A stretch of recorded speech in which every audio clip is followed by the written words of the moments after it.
every song we could ever sing,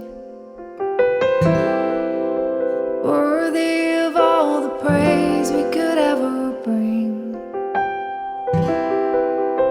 worthy of every breath we could ever breathe. We live for you.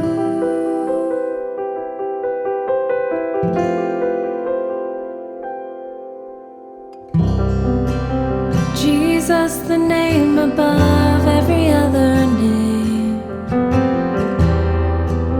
Jesus, the only one who could ever save. Worthy of every breath we could ever breathe. We live for you.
Amazing love that welcomes me, kindness and mercy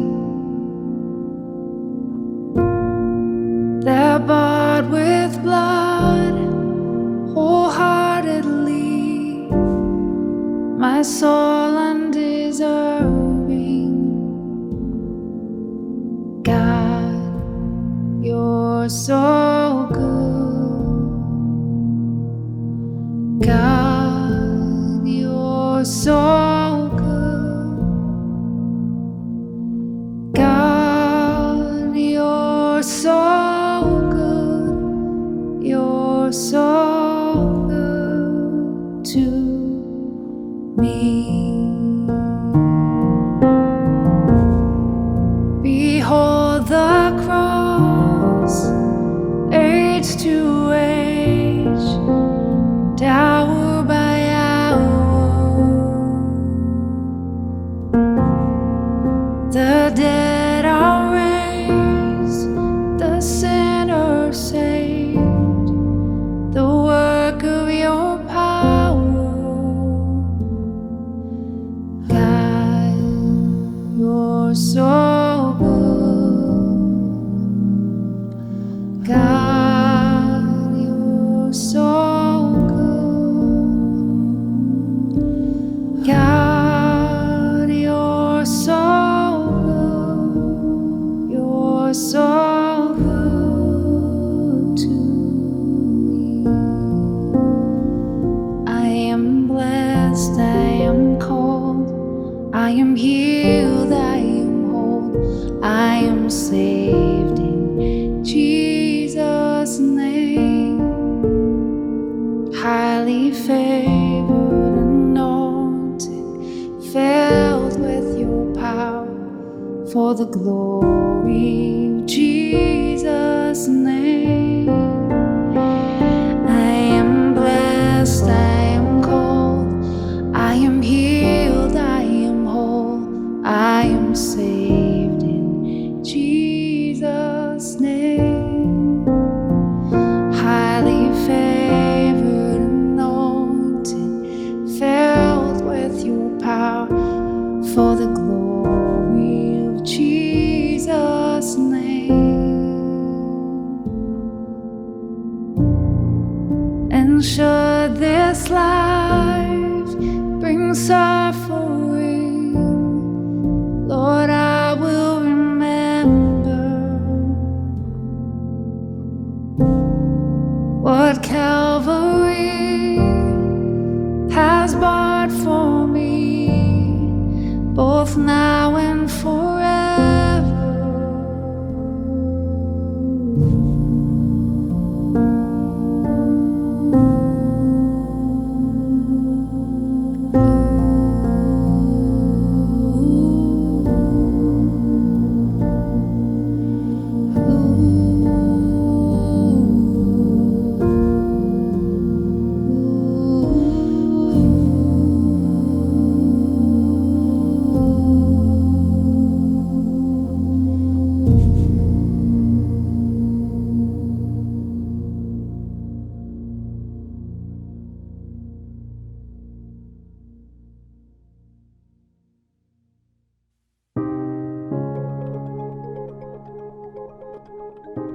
Westside, we're so excited for our October menu to begin, and it all kicks off Monday, October 5th at 7:30 with our two-part Zoom Bible study. Rather than giving up when it's hard to make sense of the Bible, David wants to help you be able to learn how to think about and use the Bible for your everyday life. Registration is required on the website at wkc.org/menu. If you want to connect with us for a sacred communion time, it happens on Sunday, October 18th at 10 a.m., again on Zoom with our pastoral care team.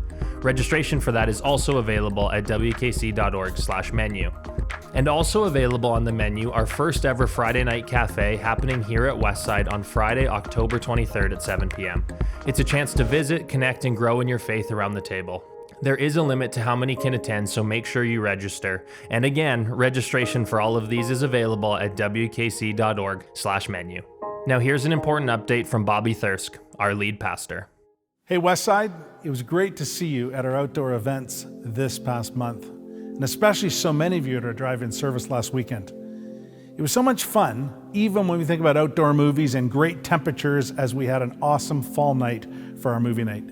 These events help remove some of the barriers and the nervousness around attending a regular church gathering.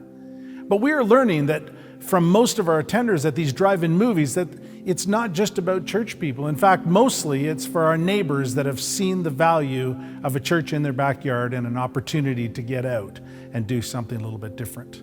After 6 months of pandemic, it would be so easy to disconnect and disengage from the routine and rhythm of being involved in church. But I am so encouraged to see that that isn't our case as a church.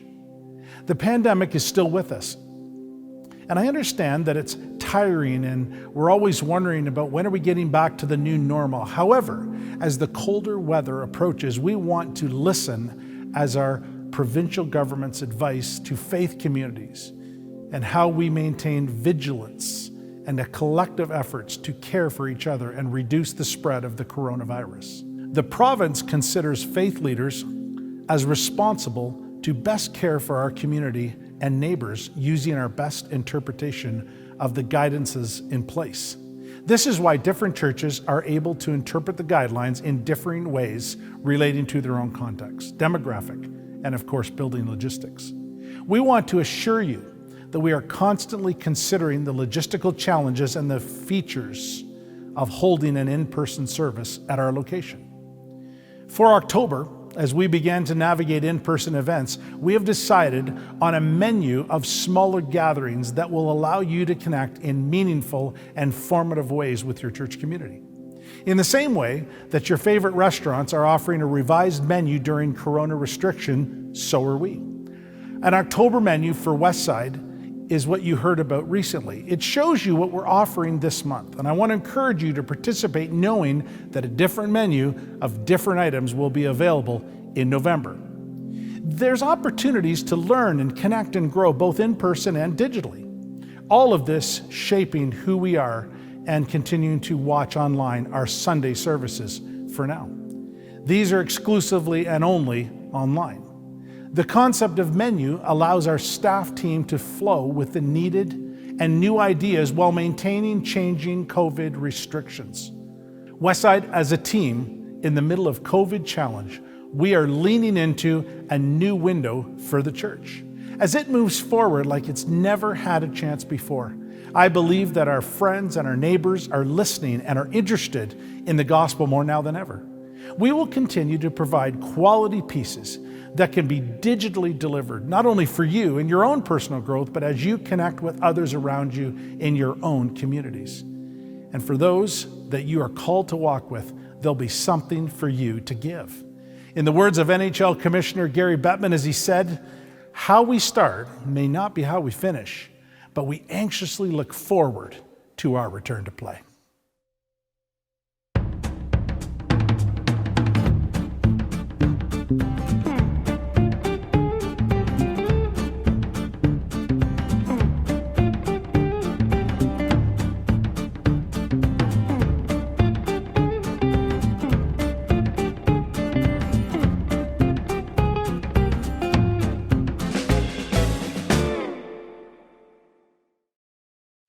So here's the thing about anger. It feels good. If you're anything like me, I probably spend a little too much of my time sort of imagining how I will go about winning particular arguments that, in truth, those arguments are never going to happen. I just kind of live them through sometimes in my head and think, well, this is how I go about winning that argument or dealing with that particular argument. In a famous article in the New York Times, Tim Kreider, he said this about outrage. He said, outrage is like a lot of other things that feel good, but over time, they devour us from the inside. It's even more insidious than most vices because we don't even consciously acknowledge that it's a pleasure. And, as with all vices, vast and lucrative industries are ready to supply the necessary material. It sometimes seems as if most of the news consists of outrage porn, selected specifically to pander to our impulses, to judge, to punish, and to get us all riled up with righteous indignation. And yet, while I relate to that, and I can kind of see that happening through my news kind of feeds, through my social media feeds, I'm then engaging, as we are throughout this series, with James chapter 1, where James says, be slow to anger, because anger doesn't solve anything. Like, be slow to anger. So I kind of want to talk a little bit about being slow to anger. We've talked throughout this series so far about the various aspects of what it is that riles our anger, but how do we actually slow anger down? How do we do it? And I think the Bible guides us in this, but you might like it, you might not like it. But I want to steal some ancient teaching to help guide us in this particular process. And then the teaching that I'm going to steal comes straight out of Jesus' most famous sermon, the Sermon on the Mount. And the Sermon on the Mount is this long piece of teaching by Jesus, which is controversial, it is insightful, it's full of radical ideas. There's bits in it where people go, like, I don't even think you can do this. I think it's unfollowable. But it's unignorable. It's very difficult to read Jesus' Sermon on the Mount and not find yourself thinking, but how would I be able to make that work? And particularly, there's a section in it that I want to read to ask the question, like, how do we respond to anger? How do we respond to rage and perceptions of attacks upon ourselves? How do we put into play the slowing down of the anger cycle? The text that I want to read from is in Matthew's Gospel in chapter 5. And in chapter 5, verse 38 to 48, it reads like this. Let me read it for you just now. You have heard that it was said, eye for eye and tooth for tooth. But I tell you, do not resist an evil person. If anyone slaps you on the right cheek, turn to them the other cheek also. And if anyone wants to sue you and take your shirt, hand over your coat as well. If anyone forces you to go 1 mile, go with them 2 miles. Give to the one who asks you, and do not turn away from the one who wants to borrow from you. You have heard that it was said, love your neighbor and hate your enemy.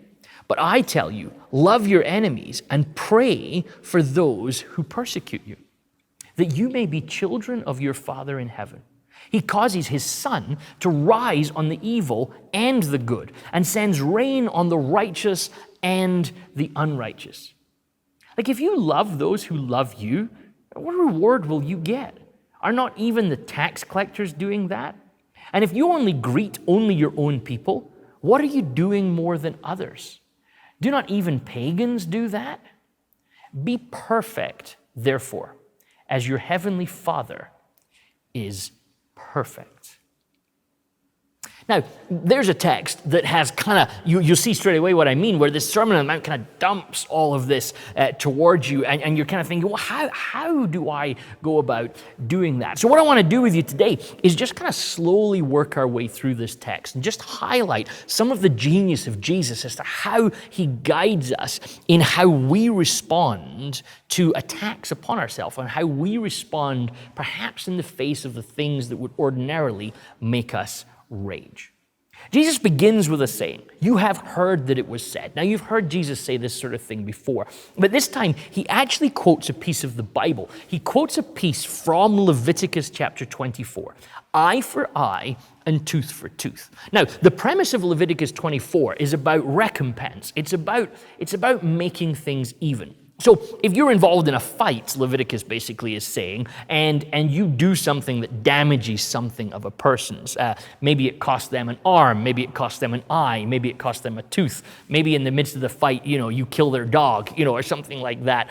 What happens is Leviticus says, okay, well, if this sort of thing happens, what's going to go on? And Leviticus decides that if you basically take someone's eye in a fight, then your eye should be taken from you. And if you take someone's tooth in a fight, then the tooth that they lost gets pulled out from your mouth as well. Pretty barbaric. Like, wow, seriously, that's what the Bible actually teaches? Well, to kind of make sense of this, the first thing you've got to decide and realize is Leviticus is this Old Testament book that's set within a context and time that's quite different from ours. And what would happen in those sort of contexts is maybe two people would be fighting. And in the process of the fight, one of them loses an eye. Now, how would that get responded to? Well, that person might go home, they might recover, and then they would come back later, and they might kill the person who cost them an eye. Or they might destroy the family of the person that cost them a tooth. If they break their arm, they might burn their crop down. And Leviticus comes into this sort of context and it says, hey, this is a really destructive cycle. Because when one thing that's bad happens, it starts to escalate again and again and again until everybody's getting hurt. I don't know if you can imagine that as a situation, that people would respond to one slight against themselves in a worse way.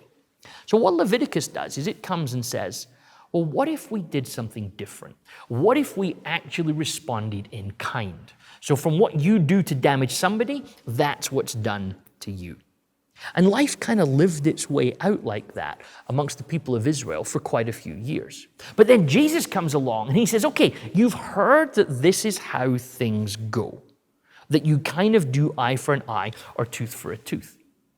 But then Jesus seems to kind of point something out in this sort of process.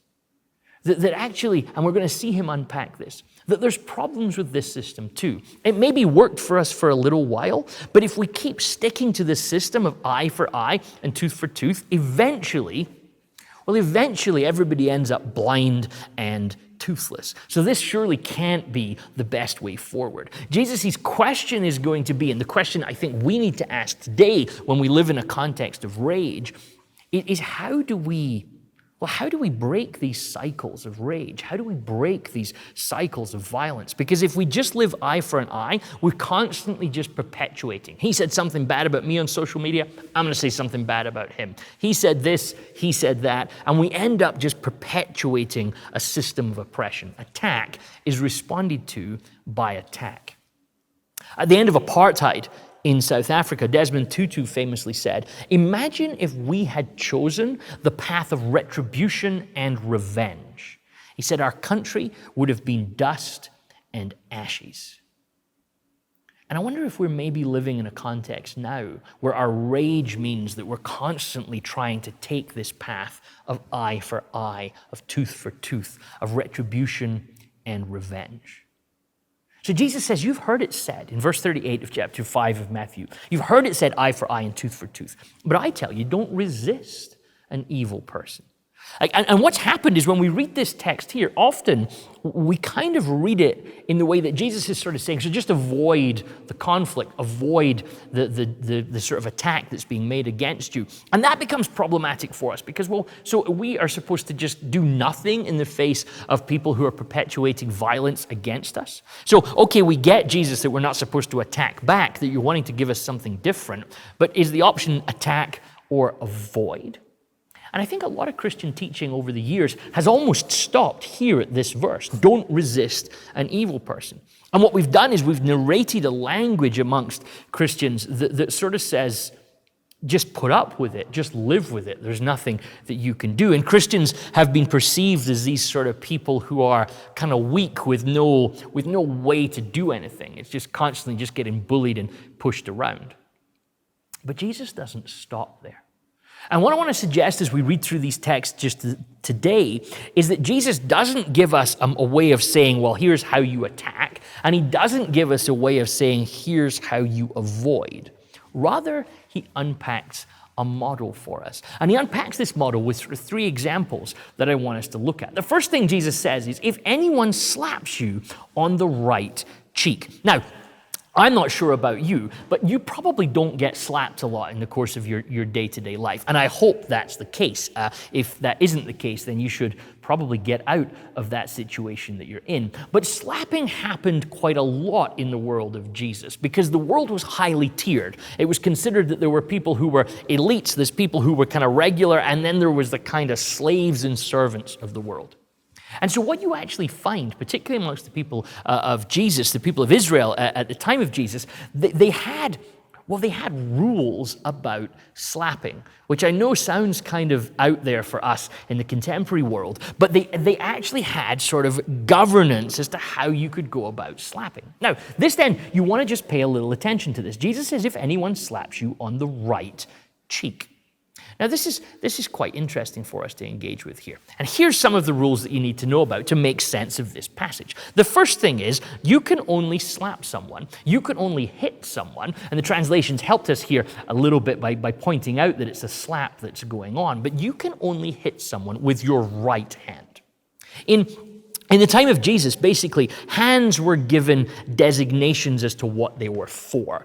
And you divided your hands up into, you had a right hand, which was for eating and socializing type things. And then you had a left hand, which was for toilet-related duties. Let me just be really careful with my words here. And so you basically meant that you would touch people with your right hand, but never with your left hand. In fact, in the kind of time of Jesus, there are rules that tell us that if somebody was to kind of strike you with their left hand, like they would be very seriously censured about that. That was just out of order. So first thing you have to know is you have to hit somebody with your right hand. Now, the text here tells us it's a slap on the right cheek. Now, because realistically, if you can only hit someone with the right hand and you go to slap them, the only way you can slap them is kind of with the back of your hand across their right cheek. Slaps this way were considered also really inappropriate.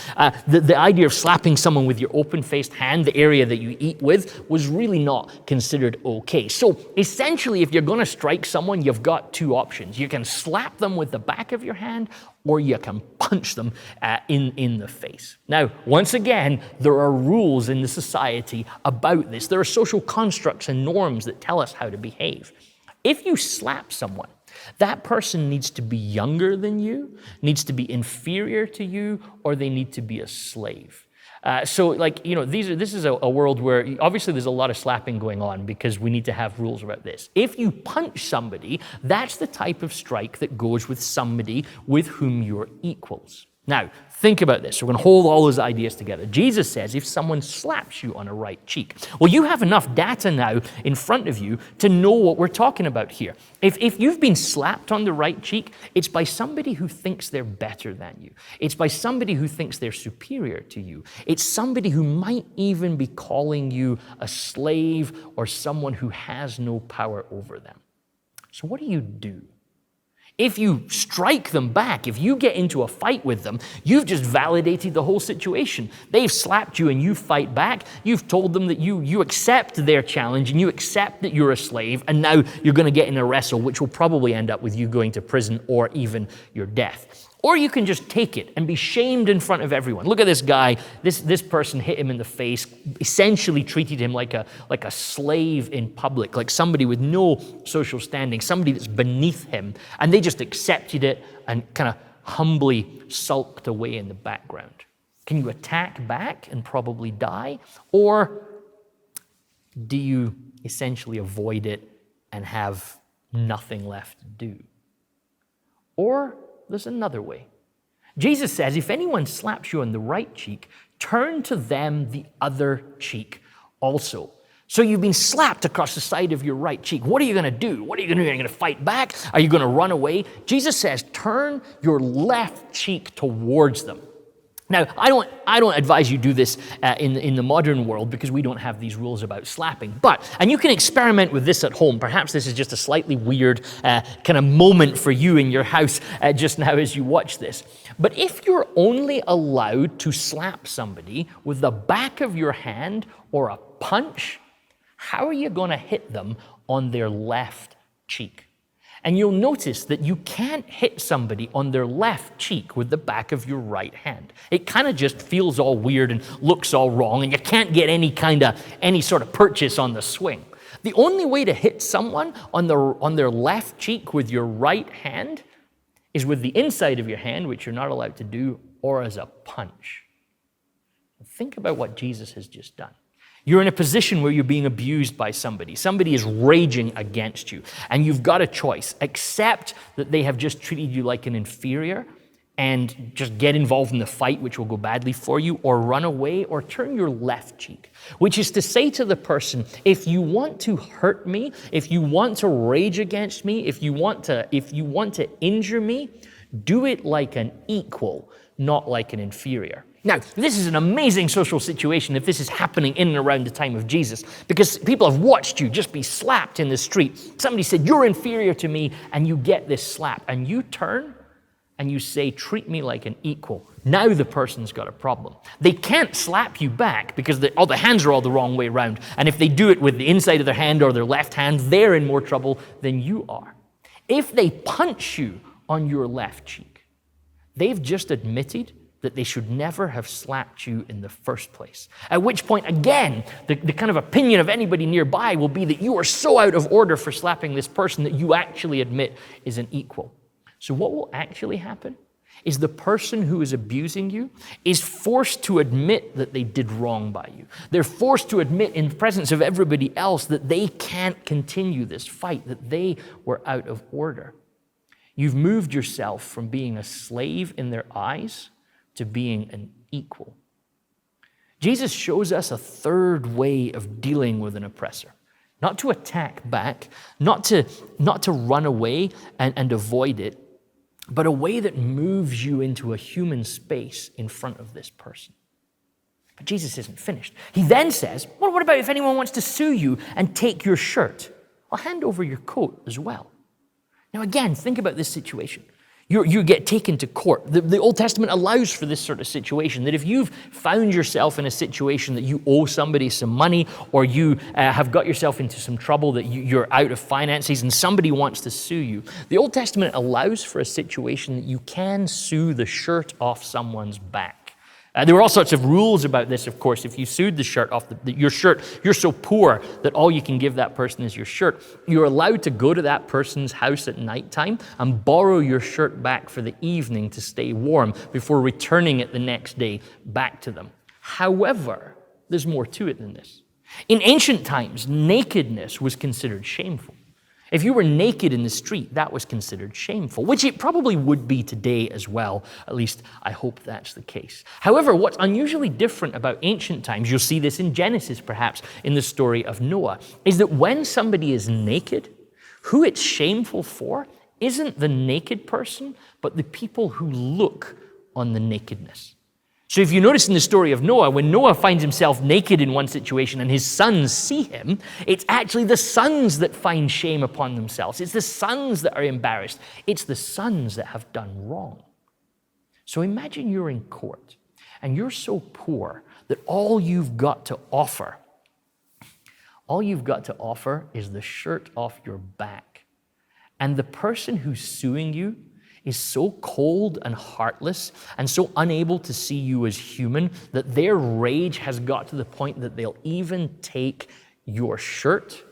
Jesus says, give them your cloak also, because now you're going to be standing naked in the middle of the court with nothing on. Except what will happen is this: as you give them your shirt and then you say, well, hey, have my coat as well, as you start taking your coat off, the person who's suing you will realize if he causes you to be naked in the court, the public opinion is going to be shameful towards him. The people around are going to call him the names. They're going to pick on him for being out of order for making this happen. So what's going to happen is the person who's suing you is going to run across that courtroom and beg you to keep your coat on. The person who a moment ago was asking for everything is now asking you to stay as you are. And you're saying, no, have it all. If that's how you want it, have everything from me. And now the person, because of the social constructs of their day, is going to be begging that things don't change. But Jesus isn't finished. He then says, if anyone forces you to go 1 mile, go with them 2 miles. Again, what does that mean? This is where the phrase go the extra mile comes from. And when we use the phrase go the extra mile, often what we mean is, just do a little bit more to help somebody out. So this is what would be expected. You do a little bit more. But that's not all there is to this particular story.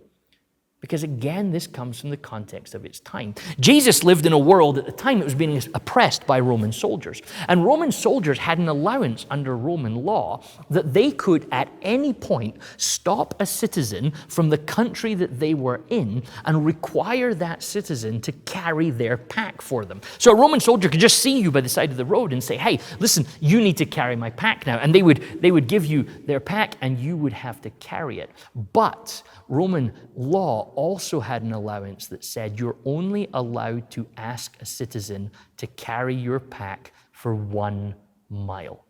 If you go longer than 1 mile, you, the soldier, could now be court-martialed for abusing the citizens. And the Romans understand that that's not going to help us be kind of well-liked by the country that we're in. So imagine what Jesus says. An oppressing soldier comes and says to you, you must carry my pack. You could be some sort of zealot and decide, I'm going to fight this out and try and get into a fight with that soldier, and you're going to die. You can run away, but the soldier is going to chase you, and you're going to die. So if you attack or if you avoid, you're stuck. You've got no options. Or, says Jesus, you can do a third way. Now imagine the scene. You pick up the pack for the soldier and you start to walk. And maybe you're talking to him. Maybe you're engaging him. Maybe you're humanizing yourself to the one that you would ordinarily rage at. And then the mile marker starts to approach, because all over the Roman world, they marked out their roads with mile markers so they knew how long a mile was all the time. And the soldier can see the mile marker coming. So the soldier begins to prepare to take the pack off you. The oppressing, strong, armed soldier, part of one of the world's largest ever war machines of its day, he starts preparing to take the pack from you, the oppressed and the unable to fight. But you say, no, let's go an extra mile. Let's go further. I'm enjoying this walk. We'll go further. And the guy who a mile ago was demanding something at the cost of your life, now he starts begging you. Because he knows if he takes you another mile and he is seen by this, he's now in serious trouble. He's going to be left and abandoned in a part of the world where he's not very popular. So the one a mile ago who is oppressing you and able to kill you is now begging you and beseeching you to hand over the pack. And you're saying, no, my kindness goes beyond this. Turn the other cheek. Give up your coat and go the extra mile. Is Jesus, he's doing something and encouraging us in something profound. He's leveling up our humanity at some level. You could avoid, you could attack, but there's a third way. A way that we could perhaps call what Dan White calls it affection. That we humanize ourselves. We bring ourselves into the presence of this person who would ordinarily treat us like dirt, treat us like poverty and scum, treat us like oppressed and unimportant. And by choosing this third way, we bring ourselves up into the midst of the rage and say, no, we're a human. Walter Wink, one of the scholars that works on this text quite in advanced ways, says this. He says, this third way teaches that evil can be opposed without being mirrored. Oppressors can be resisted without being emulated. And enemies can be neutralized without being destroyed. The third way, it forces us to acknowledge that we're all human. It forces us to acknowledge that we have shared being. And it asks us to be creative in the face of a cycle of rage. It asks us to think, not simply attack or avoid, but what is the creative space that I can occupy that doesn't just offer more rage and violence back into the mix, but offers a different way. Tim Kreider, again in the New York Times article, says this: one reason we rush so quickly to the vulgar satisfactions of judgment and love to revel in our righteous outrage is that it spares us the impotent pain of empathy and the harder, messier work of understanding. But you see, Jesus calls us to the way of the cross. And the way of the cross is a way that does something different, creative, surprising, unforeseen. Nobody thought that's how you work with your enemies. We assume Jesus came to destroy his enemies, and Jesus did come to destroy his enemies. He came to destroy them by making them his friends, by drawing them into himself with his love. And the third way essentially calls us to the creative power of living out Jesus' way. And so he continues in verse 43, you have heard it said, love your neighbor and hate your enemy. Well, that's easy, Jesus says. Everybody does that. Even the worst person you can think of, which in his day was tax collectors. They weren't well liked in the time of Jesus. I don't know if you can imagine that. And in Jesus' day, you had these tax collectors, and they were considered to be the worst of the worst. And Jesus says even tax collectors are nice to their friends. But you are called to something bigger than that. Because if God causes the sun to rise on the evil and the good, and rain to fall on the righteous and the unrighteous, then God is treating everybody equally. Why? Because they're all humans. So Jesus redefines the contemporary notion of what it looks like not to just be with your neighbor, but to be with your enemies. Like, how do we redefine the contemporary wisdom of rage of today? How do we find a third way? How do we enact creative modes and methods of reaching through the options of either attack or be repressed and avoid? How do we find the affection? How do we see the people that we want to rage as people? How do we see them as people that are in need of a third way themselves? How do we rescue them from the cycles of violence? Like Twitter, Facebook, the news corporations, like they don't need to define our rage and they don't need to define our behavior. They might tell us that your only options are to switch off or fight back. And to be honest, sometimes as Christians, we've just taken those as our options. Christians on social media aren't any better than anyone else most of the time. And it feels like our only options are rage alongside the rest of the world or do nothing. And it's easy to criticize, and it's easy to rage. And there's tons of data to fill your keyboard and your 100 and however many characters and your pictures and your Facebook. There's so much that you can do to fill that space. But it's not creative. It's not imaginative. The Bible would say it's not prophetic. It's not rooted in what God's called us to. And while we must always remember that as Christians we're no more perfect than anybody else, there is an invitation for us to be different, to be creative, to be imaginative. Because everybody in the world is all the same. They're all humans, and the rain and the sun, as Jesus said, it falls on all of them. So Jesus' invitation is be perfect. Like, that's easy, Jesus. Thanks for that one. But of course, the word that Jesus uses for perfect here, it doesn't mean like what you might hear the word perfect. Rather, the word kind of speaks to being mature in your behavior. Like a mature person knows that they need to love their enemies. A mature person knows, a person who's modeling Jesus, who's modeling God, knows that there's got to be a third creative way in this. A mature person knows the world isn't simply divided into attack or avoid. A mature person knows that you can be right and wrong at the same time. Your point may be right, but you're going about it in the wrong way. You might be being attacked, but raging back isn't the right thing to do. You might be being oppressed, but doing nothing isn't what Jesus asked you for. Rather, there's an invitation here in verse 48 to be perfect. Is Jesus sort of saying, hey, let's grow up. Let's avoid these immature, cycles that perpetuate violence and rage. Let's not get caught in that. Shane Claiborne, he says this: if the people of God were to transform the world through fascination, these amazing teachings of Jesus had to work at the center of these peculiar people.